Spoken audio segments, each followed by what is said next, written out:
Property mistakes for 2021. Let's have a look. Hello everyone, Florian.heise here and welcome to another episode of HeiseSays. Grab your stein of coffee, or in my case water, and let's have a look at this article from realestate.com.au, originally from the Herald Sun. So Melbourne real estate in 2021, the property mistakes to avoid. So let's start the year with some good old-fashioned property spruiking.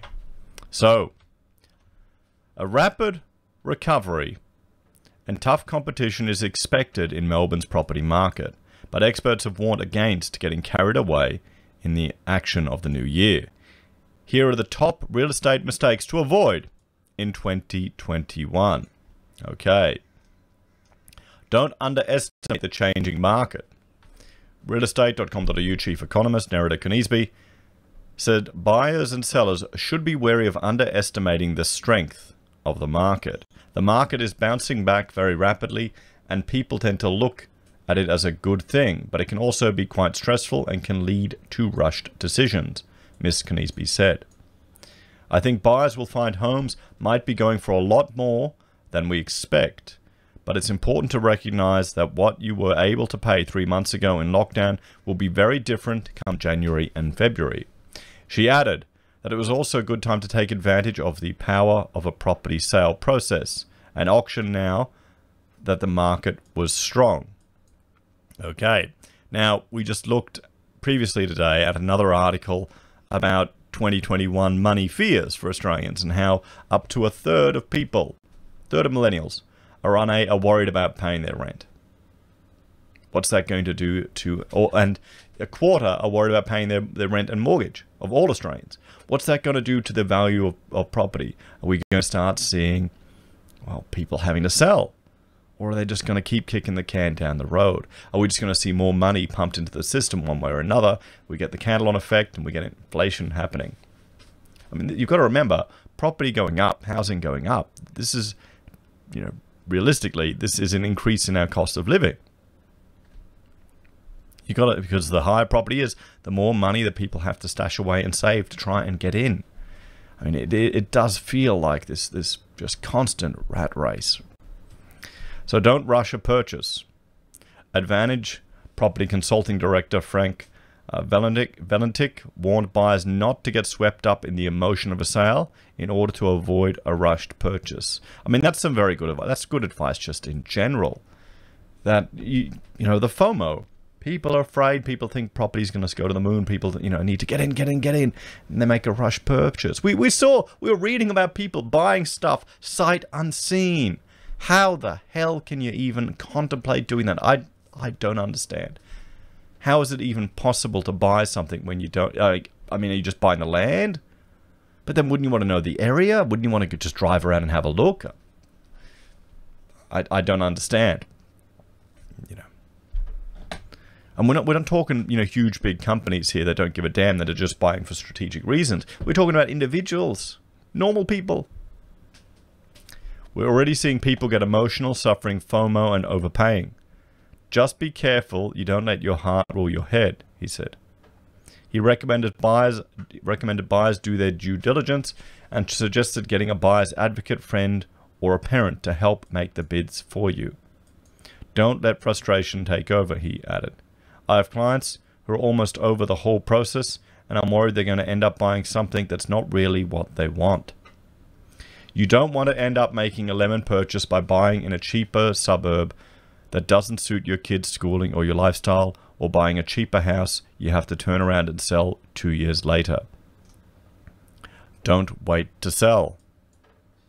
Buyer's advocate Emily Wallace said vendors wanting to sell up should make the leap sooner rather than later. I wonder why that is. We're having people telling us to jump in. Jump in. You'll probably pay more than expected, or in here, don't pay more than you expected. And here's sell. All in the one article, everyone. Hey, it's property. It's the Australian way. Buyer's advocate Emily Wallace said vendors wanting to sell up should make the leap sooner rather than later. If you're looking to sell a villa, townhouse, good family home, or an apartment with a nice courtyard, then I would suggest getting on the market. Well, what if your apartment doesn't have a nice courtyard? What if it's just a stock standard investor out in the western suburbs of Sydney, or, you know, western suburbs of Melbourne? It's a good time to sell while the market is really solid and there's spirited competition. If you're looking to buy in these property segments, then pay what you need to pay. Of course, pay what you need to pay. Just get in, get in, get in. If you're one of those people standing and saying the market is going to bomb by 20 to 30%, you'll probably end up paying more for the property in the future. Because Emily's obviously old enough to remember the last recession. You know, because it's completely normal having all these interventions. She may be right. The government may just keep throwing money at it. And what's happening is property isn't going up, everyone. No, it's not going up. The purchasing power of your money is reducing. So don't listen to the doom and gloom. Those looking to sell should avoid listening to doom and gloom headlines and instead focus on localized advice. Barry Plant, Chief Executive, Mr. McCarthy said. Well, also, to flip that on, you shouldn't listen to the headlines that it's all going to be fantastic. You should look at your suburb. And he's right there, 100% right there. Because, well, think about it. It's the last sale in your street that affects the value of your property. We've got someone doing an auction. A neighbor's doing an auction. So, well, it'll be interesting to see what it goes for. You know, that's what affects. That's what affects it, guys. You need to look at the local level. With the property market likely to shift and change a bit in 2021, it would also be a mistake to assume the market would be the same on auction day as it was when you decided to sell 4 months earlier. Stay right on top of the numbers and ask for evidence when agents give you figures, Mr. McCarthy said. And be ready to pivot. It could be a bumpy ride in some suburbs next year. And knowing that will let you do what you need to do next. Often missing an extra 30 or 50,000 won't stop you getting on with your plans, and it might mean you make a similar saving on your next purchase. So we really seem to be getting a series of mixed messages in this article here. He's saying don't listen to the doom and gloom, but then you might take a 30 or 40, 50 grand cut on your sale. And then we have, you know, here you'll probably pay 20 or 30% more from Emily. And then we've got here, don't let your heart rule your head. You may be paying too much. And then here, you know, don't make rush decisions. So, I mean, these are property mistakes, but okay. I think this is good advice. Don't rush. Take your time. Don't go crazy.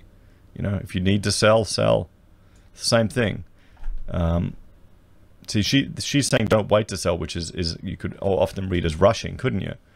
And don't listen to the doom and gloom, but look at the suburbs and maybe cop a $30,000 to $50,000 hit on your property. Okay. So what do you all think, guys, about these property mistakes for 2021? Let me know your thoughts and opinions in the comments down below. You know, are you worried? You think we shouldn't listen to the doom and gloom and then just cop a 50 grand hit? You know, just take it. Just take that 50 grand hit. Don't rush, don't FOMO, but take that 50 grand hit. Anyway, guys, like, share, subscribe to the channel. If you're a fan and want to support the content I create here, there are a few ways you can. You can join us on YouTube or Patreon. Support us using our affiliate links at Amazon, eBay, Independent Reserve, or AussieBroadband. You can buy our merch from HeiseSays, use Gold Pass from the Perth Mint, or support us via PayPal. Take care, everyone. Have a great day, and I will see you all in the next episode. Bye for now.